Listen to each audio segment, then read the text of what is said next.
Saudi अरब ने पाकिस्तान को उधार पर तेल देने से इनकार कर दिया, यानी एब्सोल्युटली नॉट। इसका मतलब है सऊदी अरब जो है वो भी आपको बाय बाय कह रहा है। यानी आने वाले दिनों में तेल की बढ़ती हुई कीमतें भी आम आदमी के लिए दर्द-ए-सर ला सकती हैं। पाकिस्तान ने रवां साल सऊदी अरब और चीन से 9 अरब डॉलर का कर्जा रोल ओवर कराने का प्लान है। पाकिस्तान में कारोबार फल फूल रहा है, बंद हो रही हैं, बेशुमार कम बंद हो रहे हैं। ये है इस वक्त की सूरत हाल और हम अब भी कर्जे और सिर्फ कर्जों पर चल रहे हैं, इसके अलावा हमारे पास कुछ नहीं है। ये बयानिया बनाया गया था कि सऊदी अरब 100 अरब डॉलर की सरमायाकारी करने जा रहा होगा।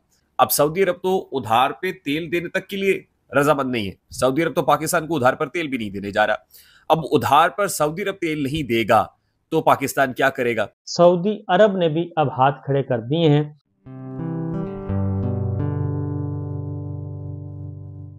नमस्ते दोस्तों, जय हिंद। निक न्यूज़ बर्नर की रिएक्शन वीडियो में आप सभी का स्वागत है। दोस्तों, पाकिस्तान के साथ बड़ा खेल हो गया है। पाकिस्तान का जो ब्रदर मुल्क था सऊदी अरब, उसने पाकिस्तान को तेल देने से मना कर दिया है।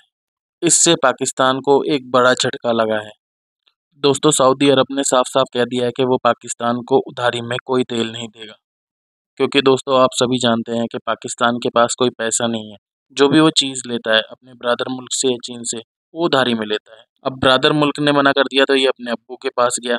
अब्बू है इसका चाइना के पास गया और कहा कि चाइना ने जो भी प्रोजेक्ट पाकिस्तान में शुरू कर रखे हैं और जो इलेक्ट्रिसिटी है, कम से कम इनका तो इन्वेस्टमेंट रोल ओवर करे।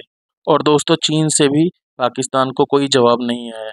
दोस्तों, पाकिस्तान गैस बिल और बिजली बिल से तो वैसे ही परेशान है और दोस्तों आने वाले समय में पेट्रोल और डीजल का भी संकट पाकिस्तान पे पड़ने वाला है। और दोस्तों, आटा दाल चावल के बारे में आपको पता ही है कि पाकिस्तान में इन पर क्या हाल चल रहा है। वैसे ही पाकिस्तान में बहुत ही ज़्यादा भुखमरी है और अब डीजल और पेट्रोल का संकट भी इनके सर पर आ रहा है। तो दोस्तों, देर न करते हुए चलते हैं आगे की वीडियो की तरफ और देखते हैं पाकिस्तानी रिएक्शन। धन्यवाद।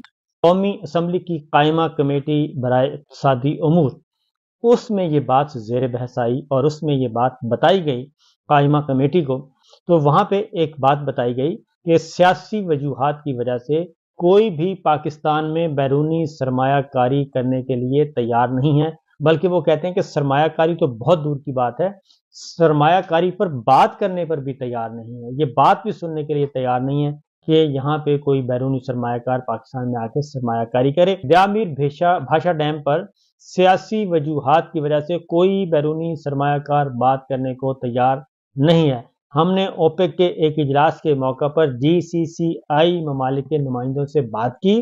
उस वक्त दयामीर भाषा डैम पर सिर्फ तरक्याती प्रोग्राम से फंड्स इस्तेमाल हो रहे हैं। लिहाजा उन्होंने कहा कि ये जो सैलाब ज़दगान के लिए जो एक बहुत बड़ी कॉन्फ्रेंस का इनेकाद किया गया था, जिसमें शहबाज शरीफ साहब गए थे और काकड़ साहब भी थे, तो उसमें 10 अरब डॉलर के वादे हुए थे। 10 अरब डॉलर के वादे हुए थे और मिले हैं सिर्फ 3 अरब डॉलर। और ये 3 अरब डॉलर कहाँ पे खर्च हुए हैं, इसके बारे में अभी तक कुछ समझ नहीं आ रही। इस वक्त एक क़यामत में रह रहा है, एक बहुत बड़े अजाब का शिकार है और पाकिस्तान की सलामती दांव पे लगी हुई है। लेकिन ये जो 40 ख़ानदान हैं, ये 40 ख़ानदान, इनको हम पाल रहे हैं और इनको हम कैपेसिटी पेमेंट्स के नाम पे कैपेसिटी चार्जेस के नाम पे इनको पेमेंट्स कर रहे हैं और बिजली घर बंद पड़े हैं और चलें ना चलें इनको अरबों रुपए की अदायगियाँ जा रही हैं। और ये हैं किसके? हुक्मरान ख़ानदान, हाँ वो कराची वाले हैं या वो जाती उमरा वाले हैं।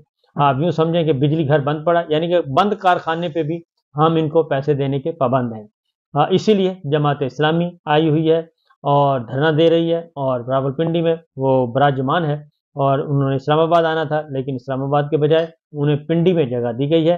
कम से कम 3 दिन तक वो धरने का प्लान है और उसके बाद 29 जुलाई को, आज 27 है, तो 29 जुलाई को, 28 और 29 जुलाई को पाकिस्तान तहरीक इंसाफ का भी प्रोग्राम है और इस्लामाबाद हाई कोर्ट उन्हें भी इजाज़त दे चुकी है। वफाकी दारुल हुकूमत शहर इक़्तिदार इस्लामाबाद का निज़ाम ज़िंदगी इस वक्त दरहम बरहम है। बढ़ते हुए बिजली के बिलों और महंगाई के खिलाफ शहर इक़्तिदार में धरना इस वक्त जारी है और किसी भी वक्त डी चौक पहुंचने का ऐलान किया जा सकता है। अभी जिस वक्त मैं आपसे बात कर रहा हूं तो चंद ही मिनट्स की दूरी पर एक बड़ी प्रेस कॉन्फ्रेंस है। हो सकता है जिस वक्त मैं ये वीडियो पब्लिश करूं तो वो प्रेस कॉन्फ्रेंस भी हो रही हो। उस प्रेस कॉन्फ्रेंस में आइंदा के लाहे अमल का ऐलान किया जाएगा, यानी अब जो लोग मरी रोड पर धरना दिए बैठे हैं क्या वो डी चौक की तरफ पेशकदमी करेंगे, और अगर डी चौक की जानिब पेशकदमी की जाती है तो जाहिर है फिर दूसरी जानिब से भी रद्द अमल का इजहार होगा। पकड़ धकड़, गिरफ्तारियां, आंसू गैस की शेलिंग, लाठीचार्ज, जो मनाजिर हमने कल देखे यकीनन ये आज भी देखने को मिल सकते हैं। अब बताया जा रहा है कि इस्लामिक डेवलपमेंट बैंक को $50 करोड़ की मालियत का तेल और कमोडिटीज पाकिस्तान को देगा, लेकिन ये तो पाकिस्तान की जरूरियात पूरी करने के लिए काफी नहीं है। अच्छा, ये बयानिया बनाया गया कि इमरान खान के ताल्लुकात सऊदी अरब के साथ खराब हो गए थे। मैं अब आपको ये बता दूं कि 2018 में जब इमरान खान की पाकिस्तान तहरीक इंसाफ हुकूमत आई तो उस वक्त बेल आउट पैकेज सऊदी अरब की जानिब से पाकिस्तान तहरीक इंसाफ हुकूमत को दिया गया, और वो बेल आउट पैकेज $6.2 अरब का था। इस $6.2 अरब के बेल आउट पैकेज में 3.2 जो बिलियन डॉलर्स है उसका डेफर्ड पेमेंट्स के ऊपर ऑयल था, यानी उधार पर हमें तेल दिया गया था, जबकि बाकी $3 बिलियन जो थे वो बैलेंस ऑफ पेमेंट सपोर्ट की मद में हमारे रिजर्व्स को बेहतर करने के लिए स्टेट बैंक में रखवाए जाने थे। जो $3.2 अरब का डेफर्ड पेमेंट्स पे ऑयल था, बकौल हफीज शेख साहब जो वजीर खजाना थे उस वक्त, वो ये कहते हैं कि यानी माहाना कोई $738 मिलियन का तेल पाकिस्तान को उधार पर मिल रहा था, यानी वो माहाना को $738 मिलियन बनते हैं। अब इस मालियत का तेल पाकिस्तान को सऊदी अरब की जानिब से दिया जा रहा था, जो एक बहुत बड़ी सपोर्ट थी।